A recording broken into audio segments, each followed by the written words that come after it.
시작을 하려고 하는데요. 설명회 때 어떤 말씀으로 이야기를 시작을 해야 될지 항상 좀 고민을 하는데, 제가 이제 이 학원에서 한 이제 15년 정도 근무를 했어요. 아주 초임 강사일 때도 설명회를 했었고, 얼마 전에 또 예비고일 설명회도 하고 했었는데, 아주 초임 강사일 때는 사실은 이제 어머님들을 뵈면서 저희 어머니의 과거를 떠올리면서 설명회를 했었어요. 저희 어머니가 이제 고3 때 저 때문에 너무 스트레스를 받으셔서 안면 반쪽에 마비가 오고 그러셨었거든요. 제가 고3 때 연애를 해가지고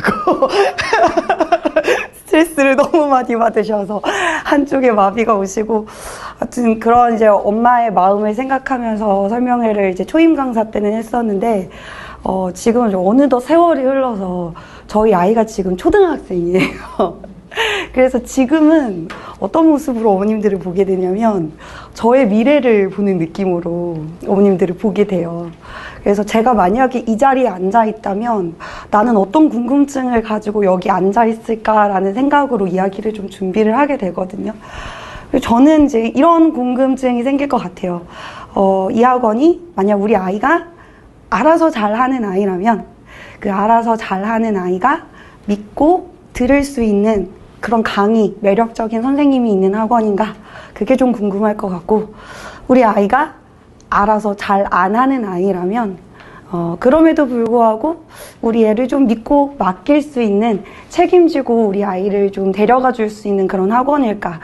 그 두 가지가 궁금해서 저는 이 자리에 올 것 같거든요. 그래서 그런 이야기들을 중심으로, 또 어머님들께서 아까 전에 질문 주셨던 것들을 이야기를 중심으로 이야기를 한번 진행을 해보겠습니다.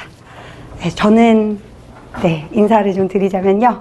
저는 중등부 팀장을 하고 있고요. 중3 팀장 맡고 있는 김다은이라고 합니다. 반갑습니다.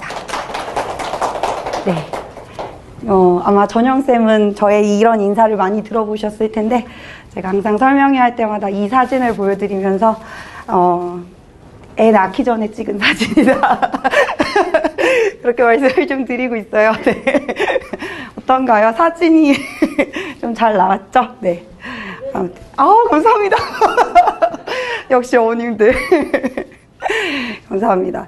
아무튼 이제 15년 전에 제가 이 학원을 이제 처음 와가지고, 이제 15년 동안 같은 한 자리에서 이제 아이들 만나고 수업하면서, 다양한 이제 학생들도 만났고, 또 이제 어머님들이랑 이야기하게 되기도 했고, 그랬었는데, 그러면서 이제 제가 나름대로 쌓은 어떤 전문성, 경험, 그리고 이제 저희 학원은 또 협업이 굉장히 또 장점인 학원이거든요. 네, 그런 것들을 좀 잘 모아가지고 저희가 이제 앞으로 2026년을 어떻게 준비하고 있는지, 그리고 우리 친구들이 2026년을 어떻게 잘 헤쳐나가서 2027년에 성공적인 어떤 고입을 준비를 할 수 있을지, 그런 이야기들을 좀 해보도록 하겠습니다. 일단 어머님들께서 너무 길면은 다 기억을 못 하실 거기 때문에, 그래서 일단 요 세 가지를 큰 골자로 좀 이야기를 진행을 하려고 해요.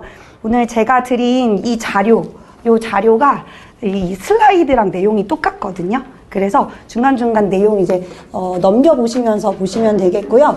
그리고 그 중간중간에 또 이 슬라이드에 담기에는 내용이 너무 많아서 제가 추가 자료로 넣은 것들도 있어요. 그래서 그런 부분에 대해서도 한 번씩 이제 보시라고 말씀을 드리도록 하겠습니다. 일단 세 가지를 가지고 말씀을 좀 드릴 건데요. 고등국어에서 문법이 굉장히 중요한데, 이 문법을 저희가 특히 연가정 겨울방학에 어떤 방식으로 준비를 하게 될 것인지, 이거를 이제 가장 중요한 첫 번째 포인트로 설명을 드릴 거고요. 그 다음에 이제 두 번째, 읽기 쓰기 능력, 우리가 이제 줄여서 이걸 문해력이라고 하는데, 특히 수능 국어를 위해서 이 문해력 향상이 필요할 때 어떤 커리큘럼이 필요한가, 어떤 실전 훈련이 필요한가, 그걸 두 번째 포인트로 설명을 좀 드릴 거고요. 그 다음에 이제 세 번째는 우리 아이를 어떻게 개별적으로 좀 이끌어 갈 것인가, 그 부분 좀 궁금하실 거라고 생각이 들어서 이제 그 부분을 세 번째 포인트로 설명을 좀 드리려고 합니다. 이 내용은 사실은 아직은 좀 먼 이야기이기 때문에 좀 빠르게 진행을 할 거예요. 지금 이제 2028년 수능부터는 모든 과목이 다 공통 과목으로 진행된다. 이것만 일단 기억하시면 되고요. 지금 고3까지는 이제 언어 매체 화법 작문 요게 이제 선택 과목이었었는데 모든 과목이 다 공통 과목으로 들어오면서 문법이 공통 과목이 되었다. 그 정도만 기억을 하시면 되겠고요. 그 다음에 사실 이제 어머님들께서 더 궁금하시고 또 신경 쓰이는 부분은 아마 이거일 거예요. 내신 5등급 제도로 바뀐 것. 난리입니다. 사실은 이 내신 5등급 제도로 바뀐 것 때문에 진짜 난리도 아니고요. 이야기 들어보면 진짜로 자퇴하는 학생들도 굉장히 많아졌다고 하고, 그 다음에 또 뭐 고교학점제 이것도 굉장히 문제 많잖아요. 그래서 내년 2월에 이 고교학점제의 개편안이 다시 나오게 될 거예요. 그래서 개편안 다시 나왔을 때 사실 그 이야기를 하게 될 거기 때문에 좀 더 좀 추이를 지켜보셔야 될 것 같고요. 어쨌거나 2등급 안에는 들어야 된다는 건 이야기를 많이 들으셔서 아실 겁니다. 그리고 이번에 서울대가 이제 직윤에 있어서 정시도 폐지했고 그 다음에 수시에서 최저 등급도 빼버렸기 때문에 그러니까 이제 서울대가 내신을 되게 더 중요하게 생각하는 그런 방향으로 가고 있어요. 그럼 이제 서울대가 이렇게 선봉에 서게 되면 다른 학교들은 또 마찬가지로 가는 거라서 아마 이 부분을 어머님들께서는 더 신경이 쓰이실 것 같아요. 네, 진짜 어렵습니다. 자, 그 다음에 이제 세 번째는 이제 그 종전에 2028년 입시 개편안 처음 나왔을 때는 논서 수령 내신 평가를 확대하겠다라는 어떤 기본 계획을 발표를 했었는데 제가 올해 고1 내신 문제들을 봤거든요. 봤는데 크게 바뀐 게 없어요. 비슷합니다. 크게 바뀐 건 없고 논서 수령 내신 평가가 확대됐다고는 하지만 사실상 아주 뭐 서술형이 뭐 굉장히 비중이 막 커졌다든지 아니면 서술형 쓰기가 뭐 더 까다로워졌다든지 그런 건 아닌데 문제는 우리 애는 그것도 안 된다. 그게 문제인 거죠. 그리고 뭐 달라진 건 크게 없더라도 여전히 쓰기가 중요한 이유는 결국 읽기와 쓰기가 하나로 묶여있기 때문에 중요한 것 같아요. 사실 잘 읽는 친구가 잘 쓰기도 하고요. 잘 쓰는 친구가 잘 읽기도 하는 것 같아요. 그게 왜 그럴까요? 왜 잘 읽는 친구가 잘 쓰기도 하고 잘 쓰는 친구가 잘 읽기도 할까요? 말하기 같은 경우는 좀 순발력의 문제이기 때문에 조금 다른 것 같긴 한데 읽고 쓰기는 확실히 좀 묶여있는 느낌이 들거든요. 왜 그럴까요? 어머니 왜 그런 것 같으세요? 잘 읽는 친구가 잘 쓰고 잘 쓰는 친구가 잘 읽는 이유가 뭘까요? 그렇죠. 맞습니다. 어머님 말씀 주신 거로 제가 좀 정리해서 말씀드리면 좋은 문장과 좋은 글의 구조화가 이 친구는 내재화되어 있기 때문이에요. 그래서 의미관계, 연결관계가 이 친구의 어떤 머리와 마음속에 내재화되어 있기 때문에 읽기도 훨씬 편하게 읽고 쓰기도 훨씬 편하게 쓰는 거죠. 그래서 사실은 잘 읽고 잘 쓰기 위해서는 양이 좀 중요하긴 합니다. 많이 읽고 많이 쓰는 연습이 좀 필요해요. 그래서 논서 수령 내신 평가가 실제로는 뭐 이렇게 아주 큰 영향이 없더라도 쓰기는 여전히 중요하다는 사실 그 말씀을 좀 드리고 싶습니다. 이제 보시면은 논서 수령 평가 문제에서 필요한 해결 능력이 결국은 읽기가 좀 작용을 할 수밖에 없어요. 문제에서 복합적인 요구사항을 정확하게 파악하는 능력이라든지 조건을 반영하려면 그 조건에 대해서도 정확하게 이해를 해야 될 거고요. 그 다음에 논리적으로 내용을 전개할 수 있으려면 말씀드린 것처럼 좋은 구조, 좋은 전개가 무엇인지도 내재화가 되어 있는 상태여야 되겠죠. 자, 그래서 어쨌거나 쓰기와 읽기가 하나로 묶여 있어서 이걸 어떻게 좋은 프로그램을 통해서 좀 아이들을 향상시켜 나갈 수 있을 것인가 정말 그 말씀을 좀 이제 드리려고 합니다. 자, 그래서 고등을 1년 남겨두고 있어요. 그렇죠? 사실은 뭐 우리 학생들은 아직 중2이기 때문에 기말고사도 안 끝났잖아요. 그렇죠? 이제 어머님들만 앞서서 고등국어 생각하시고 그런 건데 우리 친구들은 아직 중학교 2학년입니다. 아직 어린 친구들이고요. 제가 이 학원 온 지 얼마 안 됐을 때 중학교 1학년인가 2학년인가 하는 여학생들 둘이서 대화를 나누는 걸 들은 적이 있는데 어떤 여학생이 친구한테 이렇게 물어보더라고요. 야, 김용준 원장님은 살아 계셔? 이렇게. 질문 애들이 보기에는 김용준 원장님이 뭐 약간 좀 6.25 전쟁이나 일제강점기 분 뭐 그 정도로 느껴지나 봐요. 근데 이제 옆에 있는 다른 친구가 뭐라고 대답을 했냐면 바보야 산 김용준이잖아 이렇게 얘기를 하더라고요. 아무튼 그런 애들입니다. 아직 그런 애들이에요. 아직 어립니다. 이제 이런 친구들을 어떻게 잘 구슬려가지고 잘 데리고 가느냐, 그리고 이제 좋은 선생님 잘 만나고 좋은 프로그램 잘 만나는 게 좀 중요할 것 같습니다. 어쨌든 이제 저희 학원에서 어떤 세 가지 전략을 좀 앞세우고 있는지를 좀 말씀을 드리도록 하겠습니다. 일단 지금 이제 보고 계시는 페이지에서 7페이지, 9페이지는 제가 아까 말씀드렸던 입시 개편안에 대한 조금 추가적인 내용이 있었고요. 그 내용 나중에 다시 한번 조금 더 꼼꼼하게 다시 읽어보시면 되겠고, 10페이지 보시면 좋겠습니다. 자, 10페이지. 첫 번째 포인트는 고등국어를 위한 문법 강화. 고등국어에서 문법이 왜 중요한지 사실 이미 다 알고 계시겠지만 수치적으로 말씀을 좀 드리자면, 일단 이제 수능에서 전체 45문항입니다. 전체 45문항 중에서 문법은 5문항 정도밖에 안 돼요. 근데 그럼에도 불구하고 문법이 중요한 이유는 여기서 시간 확보를 하기 위해서는 문법을 확실하게 딱 알고 이거는 따다다닥 시간을 확보할 수 있는 구간으로 삼아야 돼요. 여기서 시간 너무 오래 걸리면 안 되는 거예요. 그래서 내신 준비, 수능 준비 확실하게, 사실은 내신 문법 준비가 결국은 수능 문법 준비기도 하거든요. 그래서 내신에서 문법 준비 잘 되어 있는 친구들은 이 문법에서는 좀 빠른 속도로 시간을 확보할 수 있는 그런 어떤 구간으로 좀 삼아야 되는 것이고, 다 맞아야 됩니다. 사실 1등급을 노리려면 문법에서 하나 틀리면 안타까운 거죠. 자, 그 다음에 내신에서도 사실 문법이 굉장히 중요한데요. 거의 대부분의 학교들이 이 정도의 비율이에요. 예를 들면 이제 수명여고 2025년 1학기 중간고사 전체 30문항 중에 문법이 10문항이에요. 그러면 전체 3분의 1이라는 이야기죠. 전체 3분의 1이 문법이고요. 특히 수명여고가 국어가 좀 어려운 학교이기 때문에 문법을 진짜로 어렵게 됩니다. 그래서 문법이 고등국어에서는 굉장히 중요하다. 이미 아시는 내용이겠지만 다시 한번 좀 짚어드리고자 합니다. 자, 그래서 이제 문법을 어떻게 공부할 것인가. 문법은요, 이게 좀 위계라 그러죠. 계단이 있습니다. 걷고 뛰고 자전거 타고 이렇게 가야 되지, 걷지도 못하는 애한테 자전거 타라, 이게 사실상 거의 불가능해요. 그래서 순서대로 좀 필요한데요. 이 중등 문법에서는 기본적인 기초, 그 다음에 중등 문법에서도 이 기초를 적용한 내용, 그리고 고등 문법에서는 중등 문법, 고등 문법이 사실 따로 있는 게 아닙니다. 중등 문법의 내용에 심화된 내용이 고등 문법에 또 나와요. 이게 또 나와요. 그러니까 중1에서 배웠던 품사가요, 고등학교 가서 안 나오는 게 아니고, 중3에서 배운 의문체계가 고등학교 가서 안 나오는 게 아니에요. 이게 기본적으로 쭉 같이 가지고 가는 거고요. 그 다음에 여기에 이제 얘를 알아야지만 알 수 있는 어떤 문법 요소, 높임, 시간, 피동사동이라든지, 그 다음에 이제 학생들이 지금 제가 예비고일 수업하고 있는데 가장 왜 공부하는지 그 이유를 알 수 없어 하는 중세국어.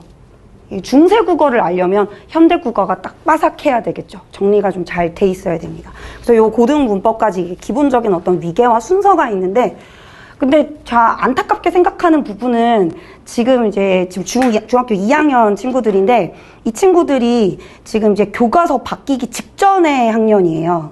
그러니까 중학교에서는, 고등학교 가서는 이미 바뀐 교과서로 공부를 하는 건데, 중학교에서는 바뀌기 직전의 학년인데요.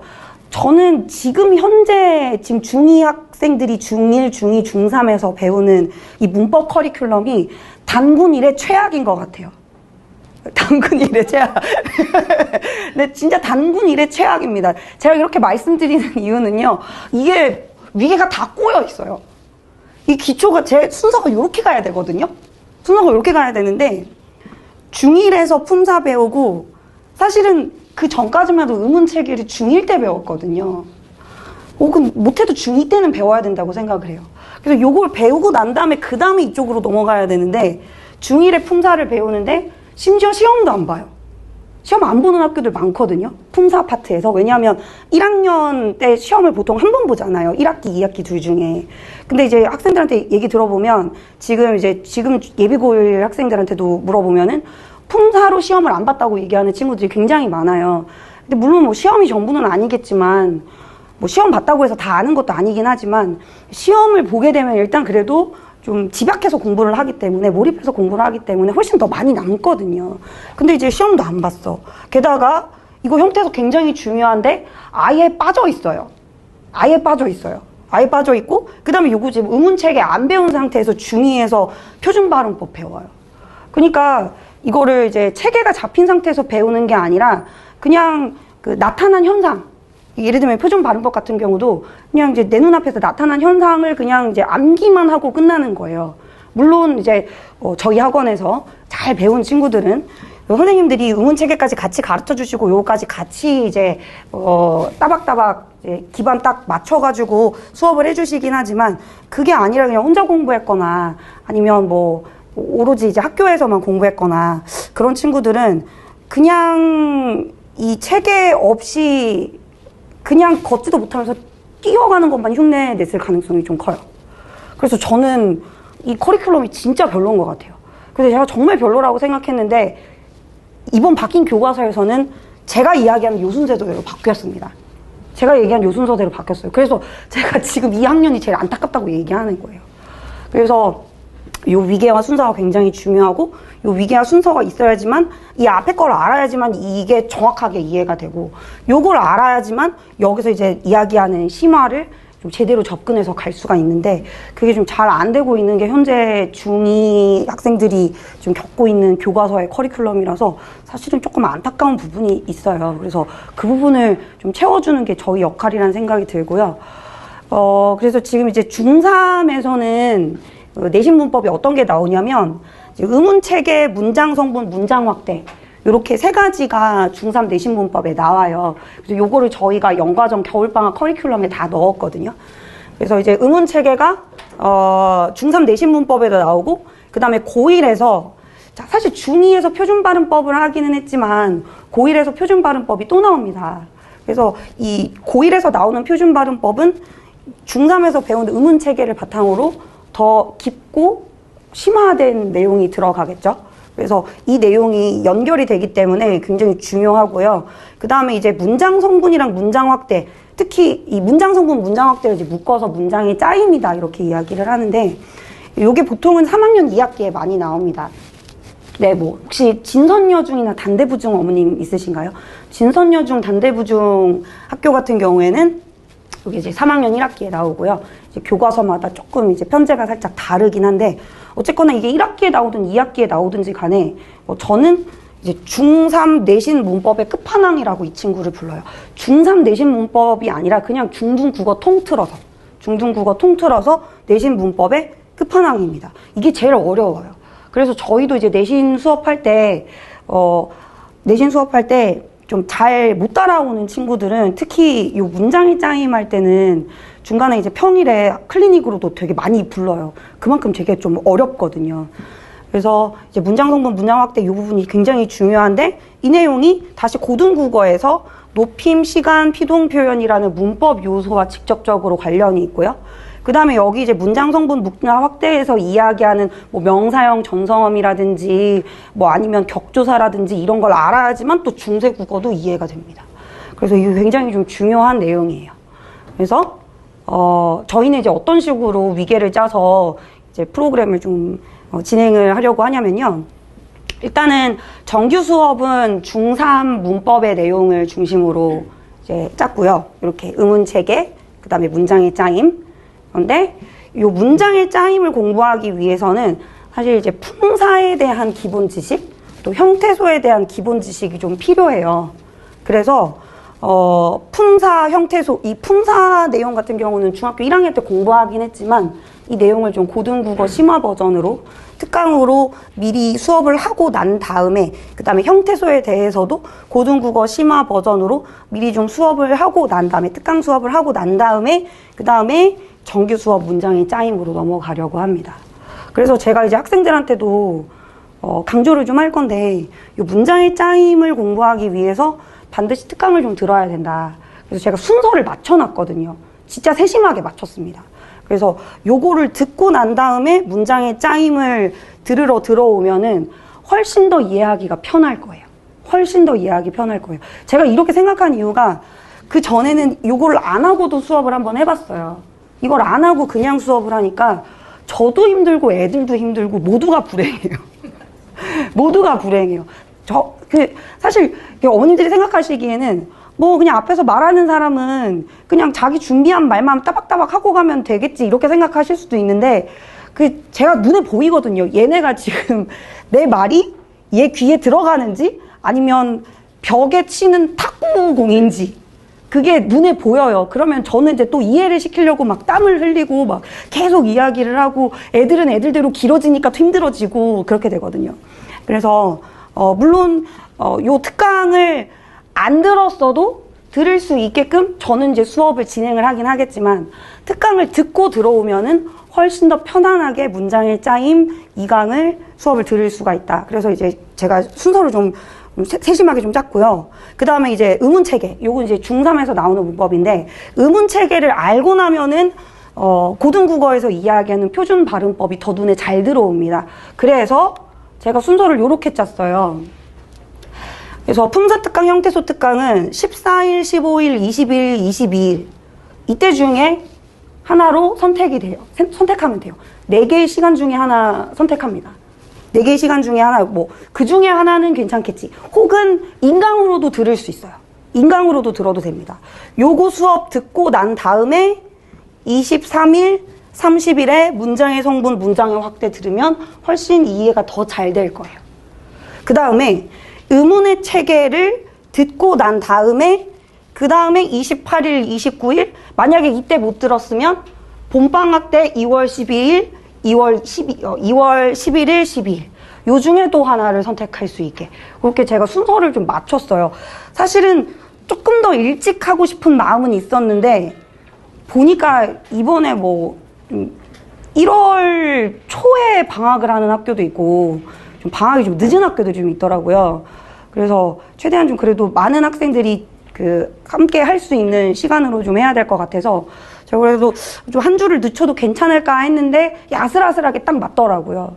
그래서 이렇게 좀 시간을 맞춰가지고 특강을 듣고 난 다음에 이제 문장 성분, 문장 확대를 듣고 그 다음에 정규 수업 의문의 체계를 듣고 난 다음에 또 특강을 들으면 이게 또 유기적으로 연결이 좀 잘 돼서 학생들이 좀 어떤 기왕지사 겨울방학 보내는 거 좀 제대로 보낼 수 있지 않을까 하고 좀 프로그램을 짰고요. 그 다음에 이제 여름방학 이후부터는 이 내용을 또 고등국어식으로 한 번 더 반복을 할 거예요. 문법은 사실 좀 반복이 좀 중요하기 때문에 그래서 여름방학 때, 그러니까 여름방학 때부터는 예비고1이 됩니다. 여름방학 때부터는 저희가 이제 중3이라고 하지 않고 독서 논술도 빠지고요. 예비고1 하이클래스라는 이 프로그램으로 바뀌게 되는데 이제 그때부터는 지금은 사실은 제가 총 10주 중에 문법을 정규 수업은 3주만 할애를 하고 특강 수업까지 같이 해서 수업을 하고 있는데 이때는 제가 아예 문법만 8주 동안 수업을 할 거예요. 문법만 쫙 뽑아가지고 수업을 하게 될 거예요. 그만큼 고1에서 문법이 굉장히 좀 중요하기 때문에 고1에서도 문법이 중요하고 그 다음에 고2 넘어가서도 문법이 좀 중요하고 내신에 있어서 문법이 너무너무 중요하기 때문에 그래서 좀 따로 떼가지고 이걸 반복하고 또 반복해서 확실하게 좀 고1을 문법에 있어서는 좀 자신감을 가지고 고1 올라갈 수 있도록 대비를 좀 시키려고 합니다. 그리고요 제가 좀 반복이라는 말씀을 좀 드렸었는데 사실은 암기를 좀 해야 돼요. 아마 아시겠지만요. 어머님들 제 이름 뭐였는지 혹시 기억나시나요? 제 이름은 김다은입니다. 제 이름은 김다은입니다. 네. 보세요. 우리 몇 분 전에 말씀드렸죠? 우리 학생들도 마찬가지거든요. 1시간 동안 제가 이제 앞에서 막 찍고 까불고 분필을 칠판에 던지고 온갖 난리를 치면서 학생들한테 수업을 해주고 그러고 나면 그때는 이해가 된 것 같은데 다시 돌아가서 사실 문제 풀려고 하면 또 잘 기억 안 나거든요. 그래서 이해는 수업에서 이해대로 하되 암기도 필요하고 사실 암기하려면 본인이 좀 복습도 좀 해야 되고 그 다음에 이제 문법 노트에다가 정리도 좀 해줘야 되고 그런데요 제가 여태까지 그렇게 하는 친구들을 정말 1000명에 1명 봤습니다. 네, 1000명에 1명이에요 진짜로요. 어머님들은 그 1000명에 한 명을 보고 우리 애는 왜 안 그럴까를 생각하시지만 그냥 걔가 이상한 애예요. 걔가 이상한 애거든요. 그래서 이제 이해하고 암기하고 적용하는 요 연습이 필요한데 이게 자꾸 요렇게만 되는 것 같아가지고 제가 또 하나를 한 게 인간과제를 인간과제를 이제 학생들한테 이제 매주 내고 있어요. 그래서 인간과제를 제가 하는 이유 중에 하나가 특히 이제 문법이라든지 문학이라든지 이런 거는 좀 배경 지식이 필요한데 근데 이 배경 지식은 좀 반복을 할수록 좀 자기 것이 되기가 쉽잖아요. 근데 이제 우리 친구들이 집에 돌아가서 바로 복습을 하지를 않아요. 잘 아시겠지만 예를 들면 일요일 10시가 수업이에요. 그러면 우리 학생들이 숙제를 언제 할까요? 토요일 밤에 합니다. 너무 잘 아시죠?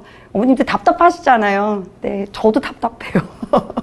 저도 답답해요. 가서 좀 바로 좀 하면 좋겠는데 그러지를 않고 근데 이제 또 좀 쉬고 싶은 마음도 좀 이해되고 또 숙제 많은 것도 좀 이해되고 그래서 제가 너희가 혼자서 정리를 안 하니까 선생님이 다시 정리해 줄게 하고 이제 그 학생들한테 내주는 숙제가 인간과제예요. 그래서 제가 1시간 동안 수업했던 거를 한 20분 정도로 좀 압축해서 20분에서 한 조금 길면은 30분 정도가 되기도 하는데 어차피 우리 친구들 네, 배속으로 돌려서 보기 때문에 근데 제가 요건 조금 이따가 말씀드리긴 할 건데 배속 얘기 나온 김에 말씀드리면요. 제가 인간과제를 하는데 제가 학생들한테 또 강조하는 것 중에 하나가 배속으로 돌려서 봐도 되는데 2배속은 안 돼. 1.5배까지가 제한이야. 이렇게 얘기하거든요. 왜냐면 2배속은 이게 잘 안 들어와요, 귀에. 지금 요즘은 유튜브가 3배속도 나왔더라고요. 아시나요? 3배속도 나왔어요, 3배속도. 3배속은 진짜 귀에 하나도 안 들어오거든요. 그래서 제가 이제 학생들한테 1.5배속 제한. 1.5배속. 왜냐면 애들은 또 선생님 말하는 게 좀 느리게 느껴질 수도 있으니까. 배속으로 돌려서 보면은 제가 아무리 30분을 해도 사실 20분 정도이긴 할 텐데요. 어쨌거나 요거를 통해서 다시 한번 좀 정리를 하고 그러고 난 다음에 문제를 풀면 훨씬 문제 푸는데 시간 단축돼. 그렇게 좀 잘 꼬시고 있어요, 제가. 너가 생각 안 나가지고 막 다시 들여다보고 문제 잘 안 풀리고 대충 푸는 것보다 선생님 수업 한 20분 정도 선생님이 인간과제 정리해 줄 테니까 그거 다시 한번 듣고 난 다음에 문제 풀면 문제 푸는 거 훨씬 쉬워지고 문제 푸는 시간이 훨씬 단축돼. 그렇게 좀 잘 꼬시고 있거든요. 그게 근데 실제로 먹혀요, 애들한테. 선생님 근데 진짜로 이거 하고 나니까 문제가 더 잘 풀려요. 이거 안 하고 그냥 했을 때보다 훨씬 나아요. 이렇게 얘기를 해가지고 제가 인간 과제는 요 맛에 계속 하게 됩니다. 우리 친구들이 또 효과를 보게 되면은 저도 거기서 느껴진 도파민이 있거든요. 그래서 너무 좋아서 또 인간 과제를 이제 학생들한테 좀 인간 과제를 하면서 인간 과제를 통해서 좀 반복하고 그 다음에 이제 문제 풀고 과제집을 통해서 좀 적용하면서 반복하면서 좀 내재화를 하도록 하고 있습니다. 그리고 또 개별 학습을 돕기 위해서 도약 클리닉도 실시하고 있어요. 그래서 이제 이 문법 클리닉과 관련해서는 29일, 그 다음에 2월 5일, 2월 12일 이때는 이제 그 전에 배웠던 문법 내용을 또 다시 한번 반복해서 다시 정리해주는 문법 클리닉 시간이 또 있기 때문에 그래서 좀 예를 들면 뭐 문장의 짜임이 좀 많이 어려웠다 하는 친구들은 이때 다시 와가지고 또 복습을 할 수도 있고 그 다음에 뭐 이 시간이 만약에 안 된다 그러면 또 저랑 따로 약속 잡아가지고 따로 또 봐줄 수도 있고 네 그리고 저를 좀 많이 이용하라고 좀 학생들한테 이야기를 합니다. 네. 자, 그 다음에 이제 두 번째는요, 수능 국어를 위한 읽기 쓰기 능력의 강화. 페이지 안내를 좀 드리겠습니다. 지금 현재 몇 페이지냐면요, 17페이지입니다. 17페이지. 그리고 16페이지에는 문법 교재 구성 나와 있으니까 참고해 주시면 되겠고요. 저희 커리큘럼에 대해서 좀 설명을 드릴 건데, 이 커리큘럼과 각 수업의 실제에 대해서는 이따가 이제 각 선생님들께서 나오셔가지고 조금 더 자세하게 설명을 해주실 거예요. 그래서 그 이야기는 이제 선생님들께서 해주시는 걸로 하고요. 간단하게 좀 말씀을 드리면 이제 저희가 과목이 3가지로 나뉘어요. 그래서 저는 문학과 문법 담당이고요. 그 다음에 이제 비문학 담당하는 선생님, 그 다음에 독서 논술 담당하는 선생님, 이렇게 3개의 과목으로 이제 3시간 20분 동안 테스트와 수업을 좀 진행을 하고 있고요. 문학은, 저는 지금 중3 학생들, 예비 중3부터 예비 고1까지는 지금 해야 되는 과정은 확실하게 아는 작품을 최대한 많이 확보하는 것이라고 생각해요. 내가 확실하게 아는 작품을 최대한 많이 확보하는 것. 그래서 작품을 사실 많이 알고 그다음에 작품을 분석한 경험이 많을수록 내가 처음 보는 작품에 대한 좀 대응 능력이 생기게 되거든요. 그래서 특히 학생들이 확실하게 아는 작품이어야 할 때 중등부터 고2까지 교과서에 수록되어 있는 작품을 알면 알수록 또 내신에도 도움이 되겠죠. 그래서 문학은 중등부터 고2까지 교과서에 수록되어 있는 작품 혹은 교과서에서 수록되어 있는 작품과 연계된 작품을 중심으로 수업이 좀 진행이 될 거고요. 그 다음에 이제 비문학은 잘 읽어야 되는데 아까 제가 좀 말씀드린 것 중에 잘 읽으려면 글의 구조가 머릿속에 좀 내재화되어 있어야 한다. 좋은 글의 구조와 좋은 문장의 구조화가 좀 내재화되어 있어야 한다. 이게 결국은 연결관계, 의미관계를 통해서 독해를 해나가는 건데요. 저희는 이제 비문학 독해를 할 때 그냥 무작정 읽는 게 아니라 이 문장 안에서, 문단 안에서 어떤 의미관계를 찾아서 어떤 방식으로 연결하면서 글을 읽을 것인지를 바탕으로 독해훈련을 진행을 하고 있어요. 그래서 그 내용에 대해서는 이따가 이제 비문학 담당해주시는 이전영 선생님께서 말씀을 좀 해주실 거고요. 그 다음에 이제 독서 논술은 책을 읽고 책 내용을 선생님께서 해설을 해주신 다음에 그 내용을 바탕으로 논서 수령, 글쓰기를 하고 있습니다. 근데 이제 책 그 선정이 조금 어려울 수도 있다라는 생각을 좀 하실 수 있는데 그 부분에 대해서도 우리 선생님께서 잘 설명해 주실 테니까 좀 한번 들어봐 주시면 좋겠고요. 일단은 기본적으로 커리큘럼은 10주 동안 진행이 됩니다. 연과정은 이제 10주 동안, 1주부터 10주 동안 이렇게 진행이 되고요. 각각의 커리큘럼에 대해서는 이렇게 좀 설명을 드리고 싶어요.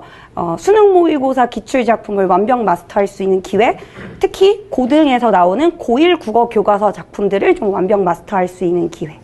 이제 보통 고등학교에서는 교과서에 나온 작품만 나오지 않고요.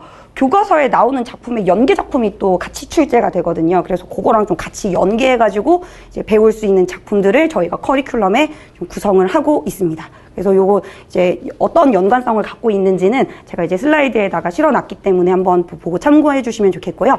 그 다음에 이제 비문학도 마찬가지인데요. 수능 모의고사 기출 비문학 지문을 저희가 이제 학생들이랑 수업 시간에 다루고 있어요. 근데 이제 수능 모의고사, 특히 여기 보시면은 2004년 수능, 2007년 수능, 2007년 수능, 뭐 이렇게 쫙 뭐 고3 이렇게 나와 있습니다. 그럼 이제 어머님들께서 생각하시기에, 아니, 지금 우리 애는 고등학교도 안 들어갔고, 사실 중학교 2학년인데, 어떻게 고3 지문을 건드릴 수가 있을까요? 이렇게 생각하실 수 있어요.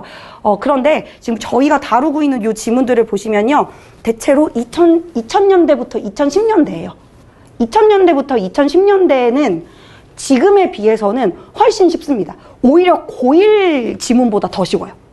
고1 지문보다, 고1 굉장히, 그러니까 뭐 그렇게 생각하시면 또 뭐 너무 쉬운 거 아니야? 이렇게 생각하실 수도 있는데, 고1에 굉장히 난이도 높은 지문보다는 조금 더 쉽고요. 그 다음에 저희가 이제 고3 지문을 굳이 고르는 이유가 뭐냐면, 난이도는 중3에 맞췄는데, 고3 평가원, 그러니까 수능이나 혹은 6월, 9월 모의고사, 평가원 모의고사의 지문들은 굉장히 구조화가 잘 되어 있어요.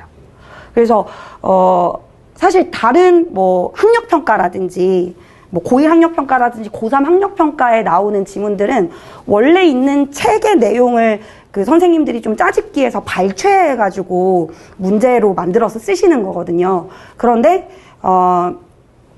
고3 특히 수능이나 평가원 모의고사 같은 경우에는 물론 발췌해서 좀 정리하시는 경우도 있긴 하지만 대체로 그때 다 쓰세요.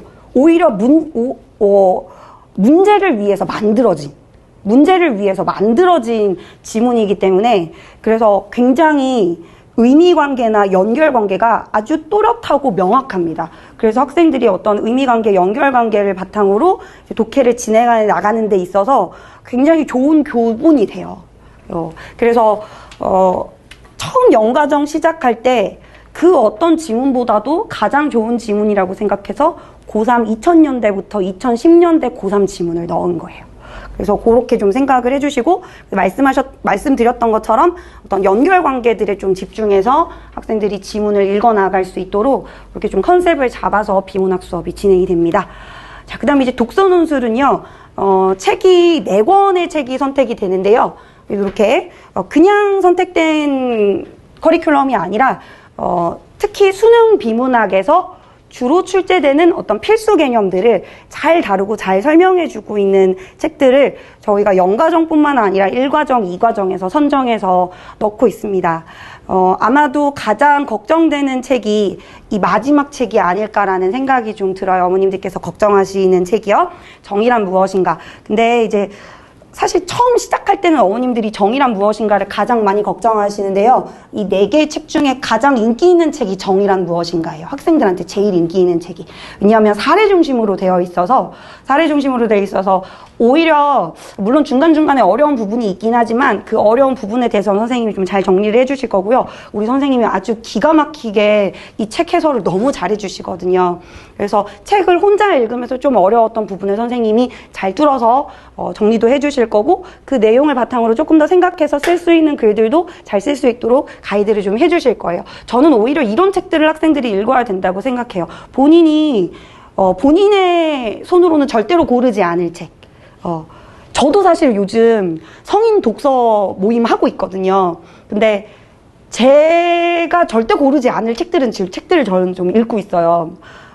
사회과학 도서 같은 거 저 절대로 안 고를 거거든요.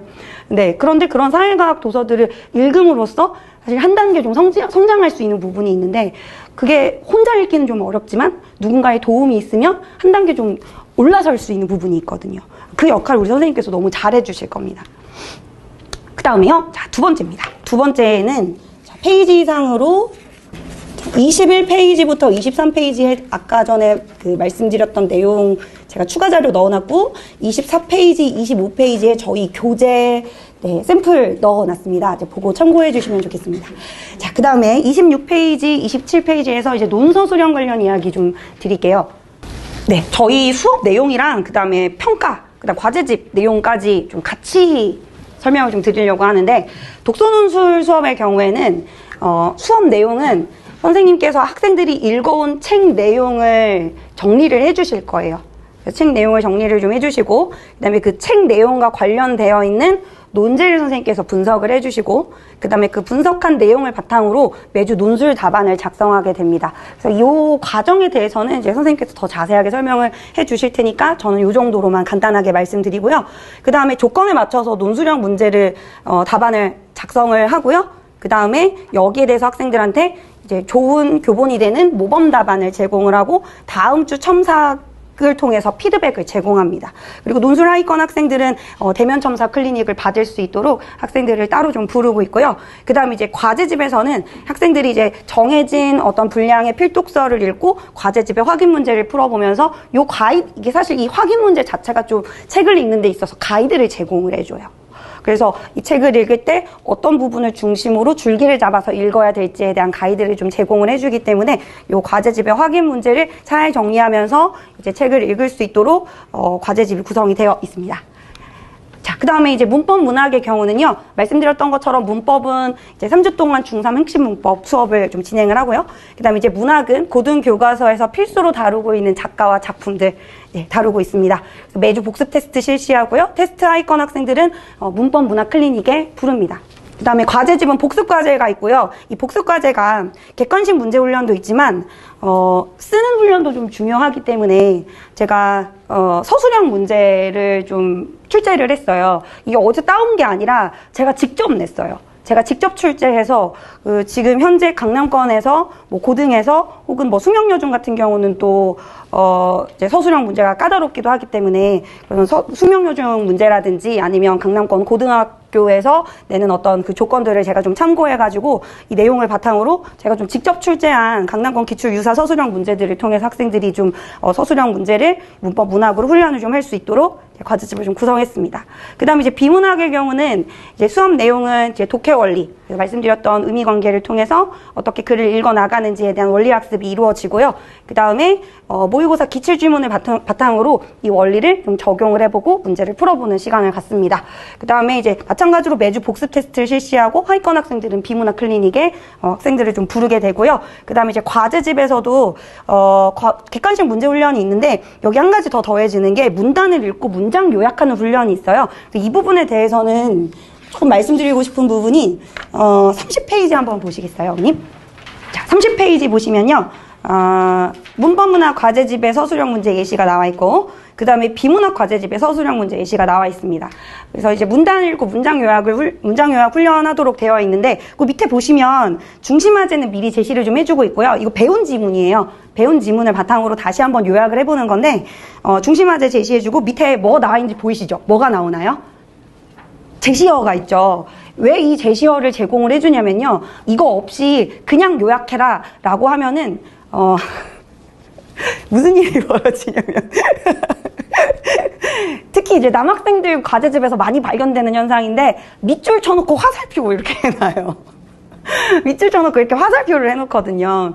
근데 이제 저는 왜 이럴까 얘네들이 두 가지 이유를 생각을 해봤는데 제일 큰 건 귀찮아서일 거고요. 그 다음에 두 번째는 잘 못할 것 같아서 쪽팔리니까 대충 뭐 이제 애들은 또 그런 게 있어요. 특히 남학생들은 자기가 모르는 걸 보여주기 진짜 쪽팔려 해요. 남학생들이 좀 그런 게 있더라고요.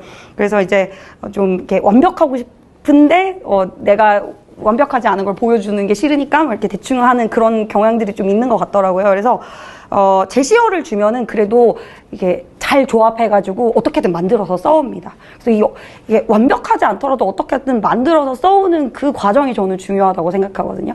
그래서 이 제시어를 통해서 문장을 좀 요약하는 훈련, 문장을 끝까지 만들어서 쓰는 훈련을 좀 시키고 있습니다. 자, 그 다음에 이제 세 번째는 실전 강화 특강입니다.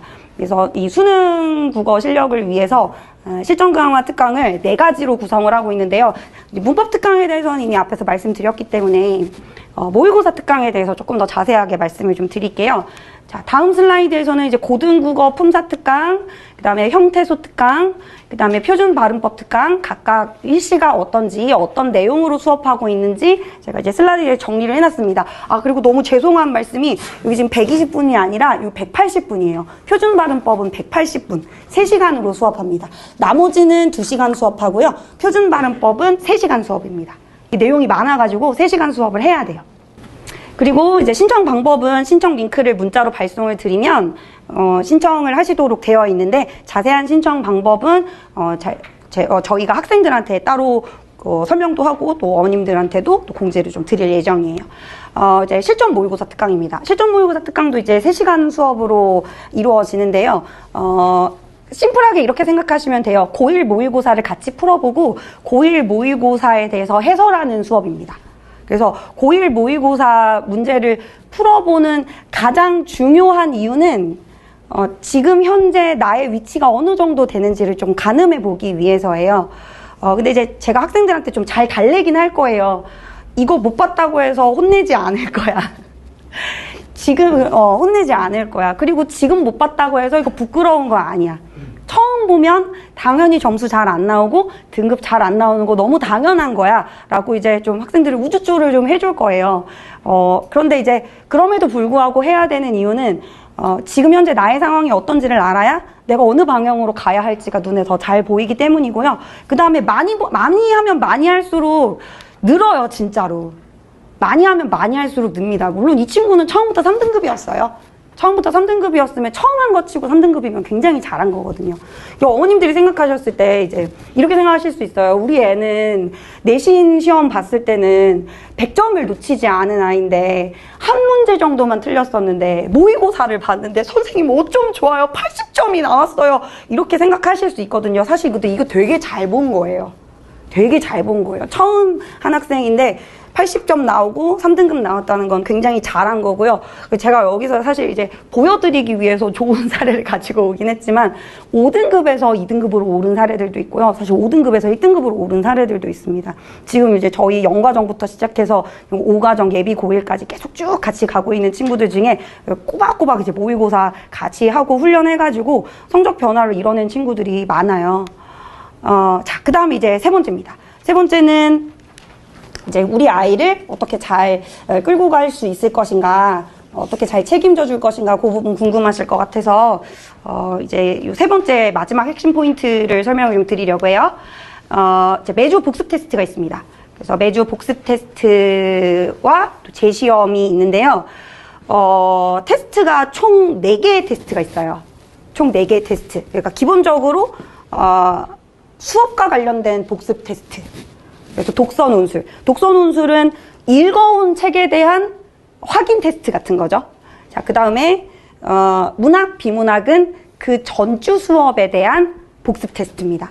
그래서 이렇게 복습 테스트는 3개 과목으로 이루어지고요. 그 다음에 이제 어휘 테스트는 이거는 아까 잠깐 이제 지나치듯 보셨지만 저희 교재의 과제집 중에 어휘 파트가 있었어요. 잠깐 보시겠어요?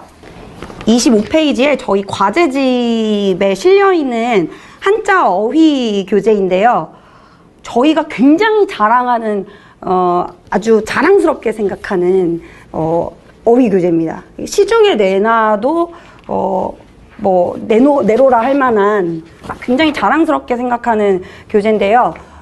일단 기본적으로 2글자 개념어, 그 다음에 4글자 사자성어, 그 다음에 관용구, 속담, 유의어 이런 것들을 쫙 모아가지고 이제 학생들이 예문 중심으로 공부할 수 있도록 이제 워크북을 좀 구성을 하고 있고요. 그 다음에 보시면 아시겠지만 한자도 같이 있어요. 그래서 한자도 필수 한자도 좀 쓸 수 있게끔 그래서 외워오게끔 하고 있고요. 그 내용을 바탕으로 10문제 테스트를 봅니다.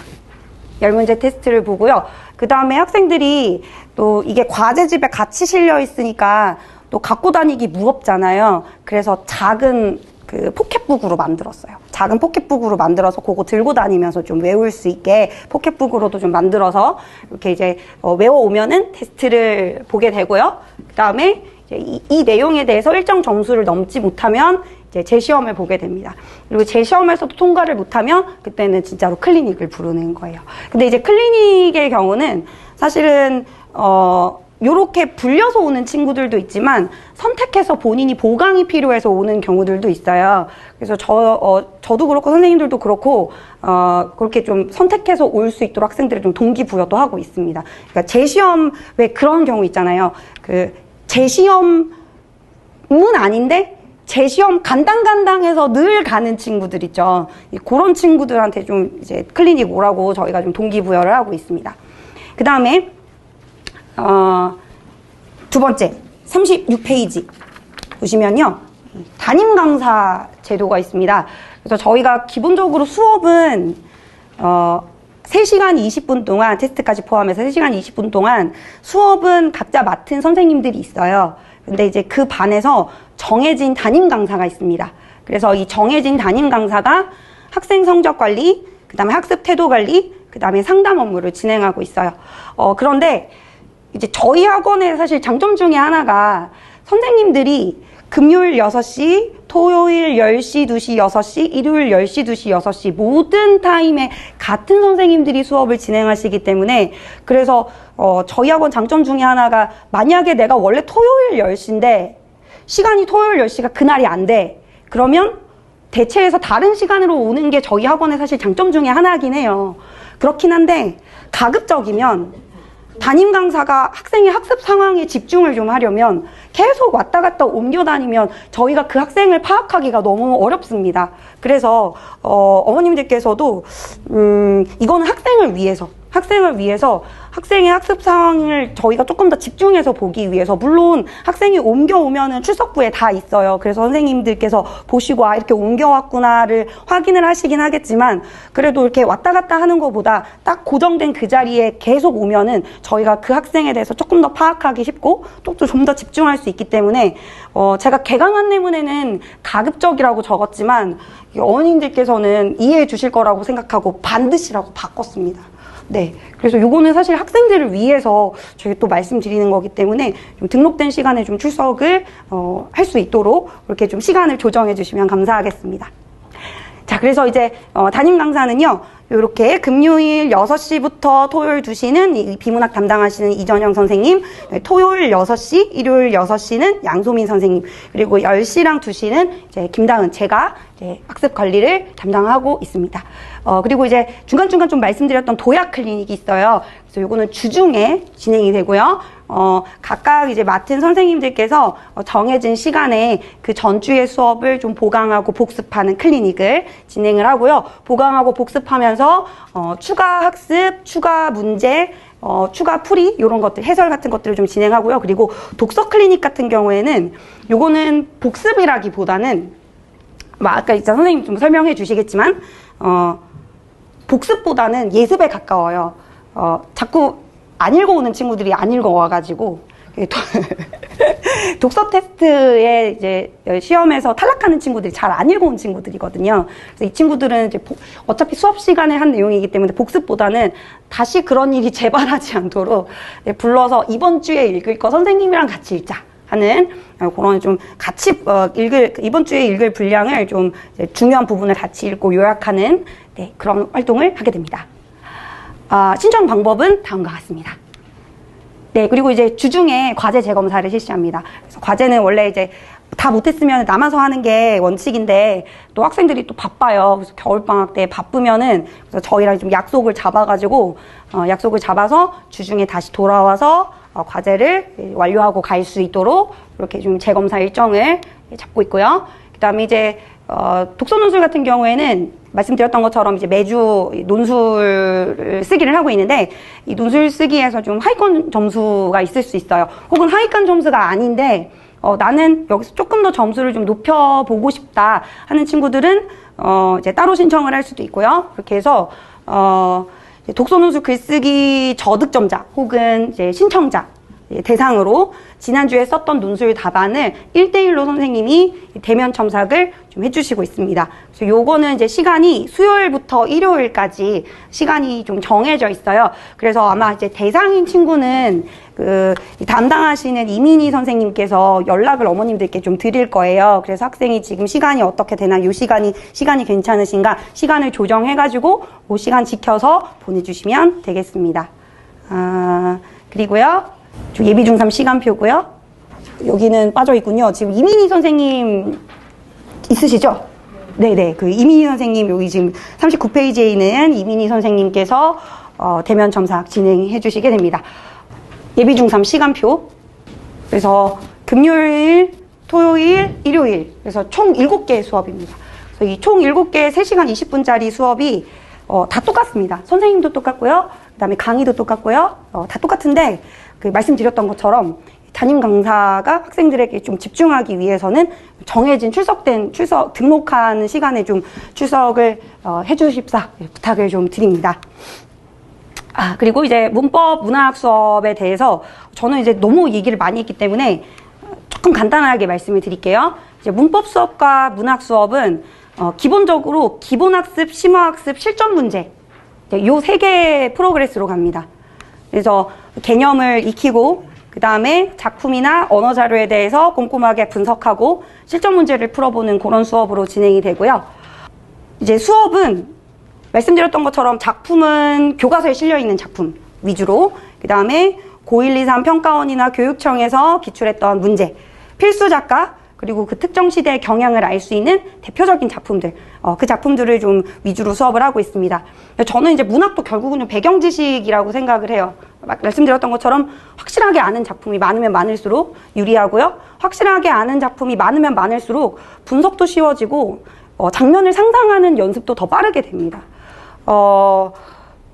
이제 우리 학생이 저한테 질문했던 것 중에 제일 재밌었던 질문 중에 하나가 김소월의 먼 후일이라는 시가 있습니다. 혹시 아시나요? 김소월의 먼 후일이라는 시가 있어요. 이제 상황을 설명을 드리면 김소월의 먼 후일이라는 시에서는 먼 훗날 나를 떠난 그 사람이 나를 찾으시면 그때 나는 당신을 잊었어요 이렇게 말할 거다라는 뭐 그런 내용이 나와요. 근데 이제 거기서 또 이제 한 3년쯤에 그래도 당신이 나무라면 믿기지 않아서 잊었노라 뭐 이렇게 이야기하는 한 3년 정도의 그런 표현이 나오거든요. 근데 어떤 친구가 굉장히 저한테 진지하게 선생님 근데 왜 당신이 나무예요? 이렇게 물어보더라고요. 무슨 말인지 좀 이해가 되시나요? 그래도 당신이 나무라면, 이때 나무라면은 너 어떻게 그럴 수 있어? 이거였는데 얘가 저한테 질문한 게, 선생님 왜 당신이 you are tree죠? 이렇게 질문을 하더라고요. 이게 굉장히 좀 강렬한 기억으로 남아있는데, 우리 친구들이 이제 엉뚱하게 그렇게 좀 논리적으로 접근해야 될 때 관찰이 좀 잘 안 돼가지고 이 잘못된 길로 가는 경우들이 있어요. 근데 그렇게 잘못된 길로 가는 제일 큰 이유는 맥락을 안 보기 때문인 거예요. 전체 맥락을 봤으면 왜 당신이 나무예요? 라는 말이 나올 수가 없거든요. 근데 전체 맥락을 보지 않고 그 하나만 집중을 하기 때문에 우리 친구가 거기서 이제 좀 엉뚱한 질문을 하게 된 건데, 그래서 제가 항상 수업을 할 때는 저는 학생들한테 상황을 장면으로 좀 상상하고 그려볼 수 있게 계속 좀 수업을 하고 있어요. 그래서 막 앞에서 정말 막 사슴이 어떻게 올까 막 고라니 우는 소리 막 내기도 이러면서 뭐 그러기도 하고, 첫사랑 얘기도 하고 동네 바보 흉내도 내고, 그러면서 이제 장면을 최대한 좀 잘 상상해 볼 수 있도록 그런 훈련을 할 수 있도록 문법 수업은 그렇게 진행을 좀 하고 있고요. 그다음에 문법도 이제 개념어가 굉장히 좀 중요합니다. 그래서 표현 개념어, 감정이입이라든지 아니면은 음성상징어라든지 아니면 말을 건네는 방식이라든지 자주 모의고사나 내신에서 출제되는 중요한 표현 개념어들이 있어요. 그래서 그런 표현 개념어들을 각 주마다 중요한 개념들을 딱 찍어서 학생들한테 좀 기둥을 세워서 전달을 할 거고요. 그 다음에 감정 개념어도 되게 중요하거든요. 예를 들면 자조라든지 달관이라든지 관조라든지 이런 거는 이제 학생들이 좀 어려워해요. 굉장히 자주 나오는 개념어인데도 불구하고 그런 것들을 이제 작품에 나오는 내용과 좀 엮어가지고 같이 정리를 좀 해보고 있습니다. 그래서 수능에서 요구하는 작품 감상 잘 관찰하고 정확하게 관찰하고 상황 맥락을 머릿속에 잘 그려볼 수 있는 훈련을 중심으로 수업을 좀 진행을 하고 있고요. 그 다음에 이제 매주 인간과제는 말씀드렸던 것처럼 문법뿐만 아니라 문학도 똑같이 인간과제를 진행을 하고 있어요. 그래서 문학에서는 작품을 전반적으로 빠르게 한번 훑어보고, 그 다음에 필요한 개념어가 있어요. 그 개념어를 배경 지식으로 다시 한번 정리할 수 있도록 인강 수업을 같이 진행하고 있습니다. 네, 저는 여기까지 말씀드리고 비문학 진행하시는 이제 이전영 선생님께서 이제 조금 더 말씀 주시겠습니다. 감사합니다. 네, 안녕하십니까. 저 비문학 강의를 맡고 있는 이전영 강사라고 합니다. 네. 그래서 앞서 되게 이제 잘 설명을 해주셨는데, 실제로 이제 강의를 들어가는 강사 입장에서 제일 이제 중요시하는 개념이 뭔지 이제 설명을 좀 해드리려고 하거든요. 네, 그래서 설명을 좀 드리면, 이제 비문학도 제가 이제 매년 강의를 하면서 이제 드는 생각이, 이제 문법만큼 학생들의 편차가 좀 가장 심한 영역인 것 같아요. 그래서 글을 읽는 속도도 차이가 좀 많이 나고요. 네, 그리고 배경식도 학생들마다 좀 차이가 많이 나거든요. 네, 그래서 제가 이제 수업 시간에 가장 중요하게 생각하는 두 가지 축은 내용과 형식이라고 보시면 됩니다. 네, 그래서 일단은 형식적 독해, 그 다음에 이제 내용적 독해 이렇게 구성을 해놨는데, 형식은 글 전체의 구조를 파악하는 능력입니다. 네, 그래서 이거는 이제 내용과는 큰 관련은 없고요. 글의 구조를 파악한다라는 것은 예를 들어서 이 글은 두 대상을 비교하는 글이다. 그렇죠? 대비관계. 그 다음에 글 전체에서 가장 중요한 개념은 중심화제 이런 식으로. 그래서 저희는 10주간의 수업을 진행을 할 때 영역별로 커리큘럼을 구성한 게 아니라 글 전체의 구조를 파악할 수 있는 독해 원리 위주로 이제 구성을 해놨습니다. 그래서 1주차는 중심화제 파악하기, 2주차는 대비관계. 어떤 글들은 글 전체 이제 사건을 구성하고 있는 순서가 굉장히 중요하거든요. 그런 것들은 인과 과정 이런 식으로. 그래서 저랑 이제 10주간 10가지 이제 독해 원리를 공부하게 되고요. 내용은 관련된 배경 지식이라고 보시면 됩니다. 네, 그래서 둘 중에 이제 뭐가 더 중요하냐? 둘 다 중요하다고 생각을 하거든요. 네, 그래서 형식과 내용 위주의 수업이 진행이 됩니다. 네, 그래서 이제 첫 번째는 이제 형식인데, 글 전체 이제 구조를 파악하는 능력. 그래서 이제 첫 번째는 지문의 정보를 연결하여 읽는 전략적 독해. 그다음에 단략의 역할에 따른 독해 전략. 글 전체의 중심화제는 보통 이제 첫 번째 문단이나 두 번째 문단에 제시가 되거든요. 그래서 작은 따옴표랑 같이 제시되는 중심화제 찾기. 이 중심화제랑 관련된 내용은 핵심 정보 파악하기 이런 것들이 이제 저랑 공부를 하게 되고, 그 다음에 이제 논리적 흐름을 통한 뭐 내용을 예측한다. 네 번째가 좀 중요한데, 비문학 지문은 길이가 좀 짧으면 4문단, 길이가 길면 7문단 요 사이에서 이제 구성이 됩니다. 이걸 이제 문장수로 바꾸면 25개에서 이제 30개 정도 문장으로 이루어지는데, 사실은 이제 비문학은 문학과 좀 다른 게 저희가 이제 생략할 수 있는 문장이 존재하지가 않아요. 이 30개 문장이 사실은 이제 글쓴이가 전달하고자 하는 정보를 전달하기 위해서 다 필요한 문장들이거든요. 근데 이제 30개 문장을 똑같은 중요도를 부여해서 글을 읽게 되면 시간이 좀 부족하겠죠. 예, 그래서 더 중요한 문장과 덜 중요한 문장을 좀 구분하는 게 되게 중요한데, 이런 것들을 이제 저랑 같이 공부하게 됩니다. 어떤 문장이 더 중요하고 어떤 문장은 상대적으로 좀 덜 중요한지.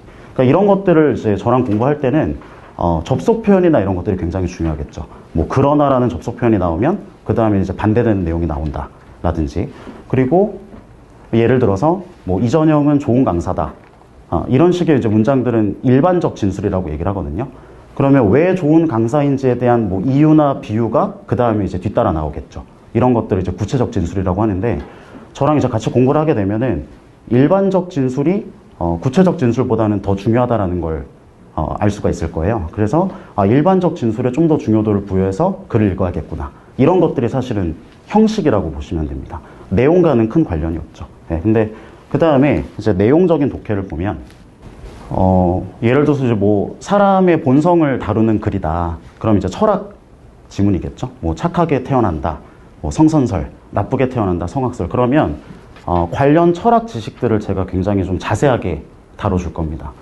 이런 것들도 뭐 알고 있으면 좋다 수준이 아니라, 그때는 이제 철학 선생님이 되는 거죠. 네, 그래서 뭐 성선설과 성악설, 뭐 맹자가 주장했고, 뭐 순자가 주장했고, 이런 사람들이 활동했던 시기를 뭐 춘추 전국시대라고 하는데 라든지, 네, 이런 이제 관련 배경 지식도 제가 이제 수업 시간에 굉장히 좀 자세하게 다뤄줍니다. 네, 그래서 이제 10주간의 수업이 크게 보면 형식과 내용으로 이루어진다 라고 보시면 될 것 같아요.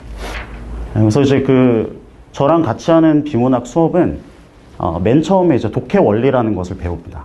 네, 그래서 뭐 중심화제, 뭐 인과 과정, 독해 원리를 제일 처음에 이제 배우고, 그 다음에 이제 본문을 보기 전에 한 문단짜리 연습 지문을 보면서 독해 원리를 적용하는 수업이 진행됩니다. 네, 그래서 이제 먼저 연습을 하고, 그 다음에 이제 본문을 통해서 관련 배경 지식을 공부하는 그런 수업이 진행이 됩니다. 네, 그래서 이렇게 이제 구성이 되어 있거든요. 그래서 이제 앞서도 잘 설명을 해주셨지만, 저희가 이제 수업 시간에 다루는 지문들은 대부분 이제 수능 기출이거나 아니면 이제 고3 평가원 문제인데, 그런 지문을 공부하기 전에 짧은 이제 연습 지문을 보면서 먼저 연습을 하고 그 다음에 이제 본문을 공부하는, 네, 이런 식의 이제 수업이 진행이 됩니다. 그래서 마지막으로 제가 이제 많이 이제 물어보시는 질문 중에 하나가, 그러면 이제 수업의 전반적인 난이도는 어떻게 되냐, 요걸 이제 많이 물어보셔서, 제가 진행하는 비문학 수업은 중상위권에 맞는 수업이라고 보시면 될 것 같아요. 그래서 물론 이제 학생들마다 편차도 좀 많이 나지만, 하위권 학생들만을 대상으로 하는 수업을 진행하게 되면 긴장도라든지 이런 것들도 좀 많이 떨어지고요. 기본적으로 이제 수업의 내용은 중상위권에 맞춰서 진행이 됩니다. 조금 빠르게 이제 진행이 되고, 그러면 이제 수업을 잘 못 따라가는 하위권 학생들은 어떻게 해야 되냐. 앞서 이제 얘기해 주신 것처럼 저희가 이제 문학, 비문학, 문법이 전부 다 평일에 클리닉 수업이 있어요. 네, 요거는 지난주에 배웠던 내용을 복습만 하는 게 아니라 관련 지문을 또 연습을 해보거든요. 아예 다른 내용을. 그래서 수업이 좀 어렵다, 부족하다, 그러면 이제 제일 좋은 건 평일에 클리닉 수업에 보내주시면 되고, 그때 예를 들어서 뭐 다른 학원이 있어서 참여가 좀 어렵다라고 한다면 저희가 이제 과제집 말고 복습 자료라는 게 또 따로 나가요.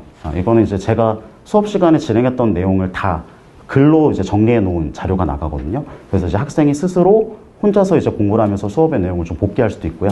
그리고 저희 이제 과제집에 보면은 저희들 개인 번호가 다 나와 있어요. 그래서 질문할 내용이 있으면 문자를 통해서 질문하면 저희가 이제 최대한 빠른 시일 내에 답변을 해주고도 있습니다. 네.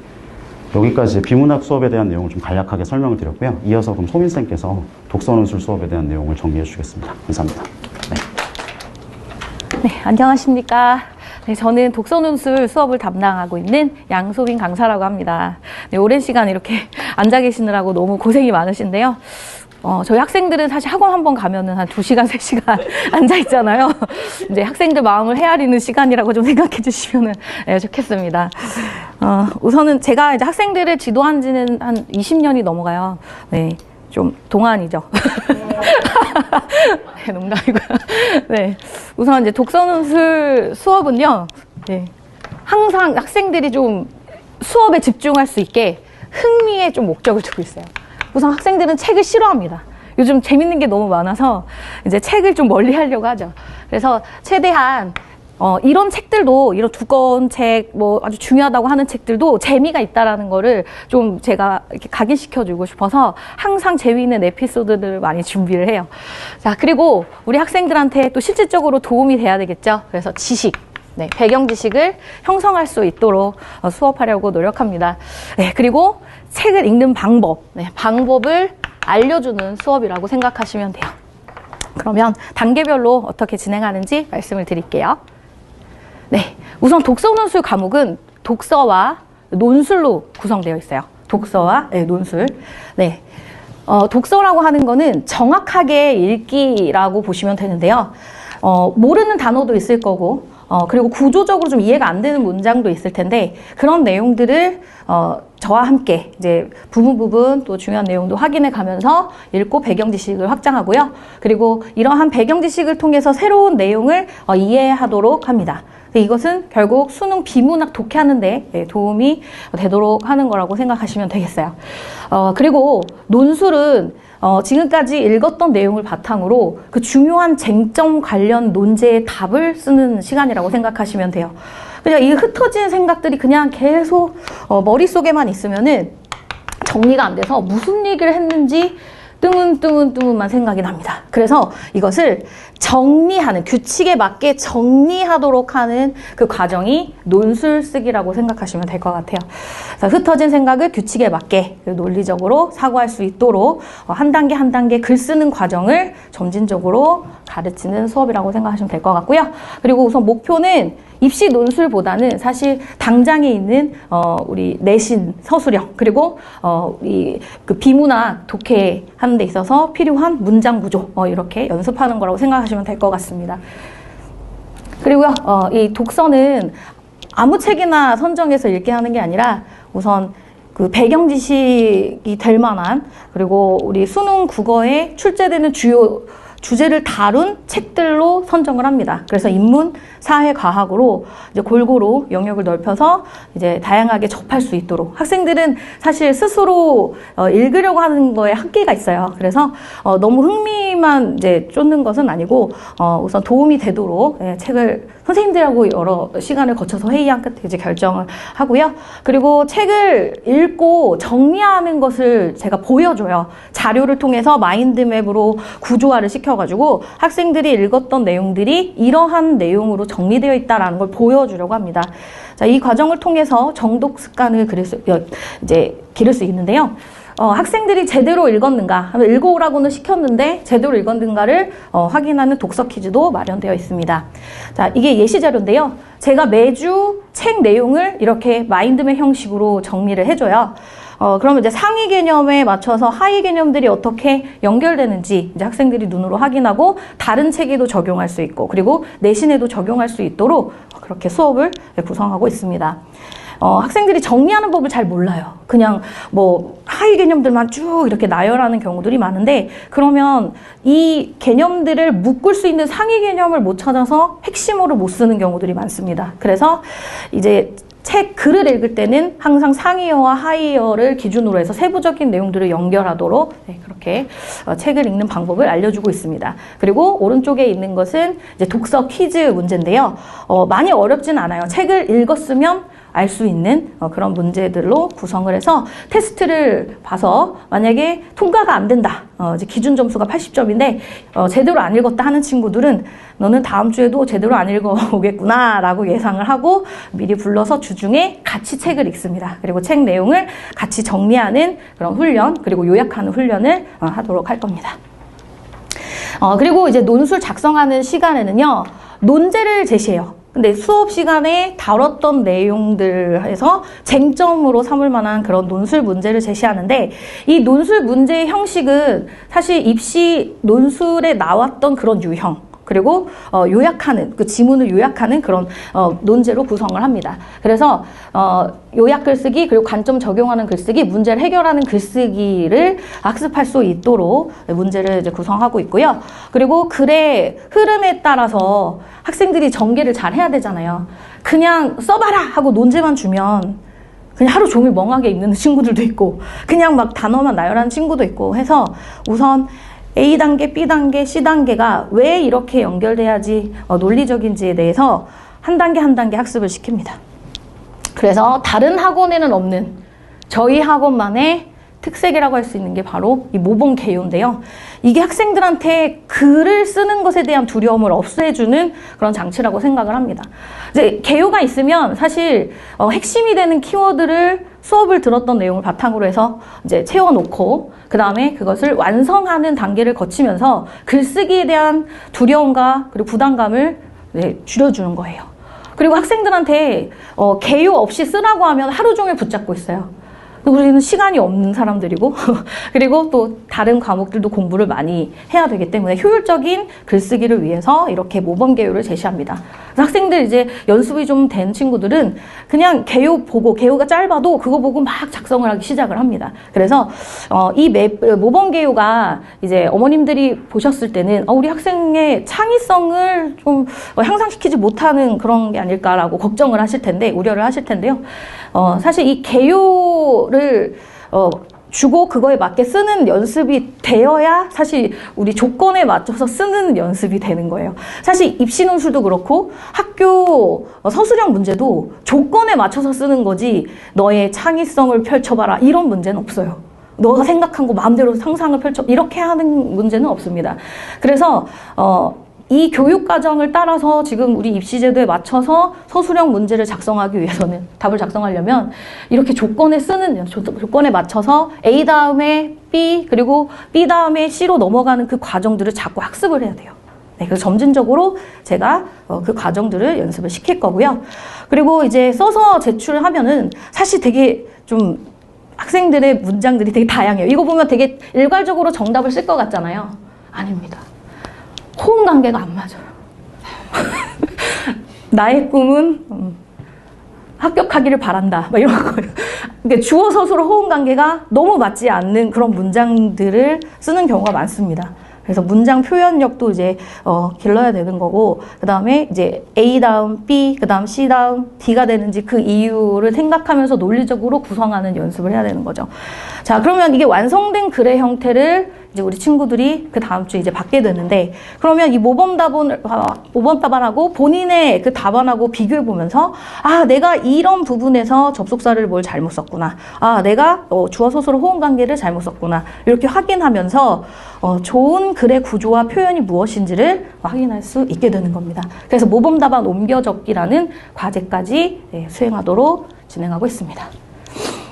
그럼 이제 시간별로 좀 말씀을 드릴게요. 우선 학생들이 책을 읽어오는 시간을 가져야 돼요. 그러니까 본인이 좀 읽어와야 됩니다. 그리고 안 읽으면 독서 퀴즈 통과 안 돼서 재시험 보고 클리닉도 와야 되니까 읽도록 하고 있는데, 너무 부담 가지 않는 선에서 분량을 정했어요.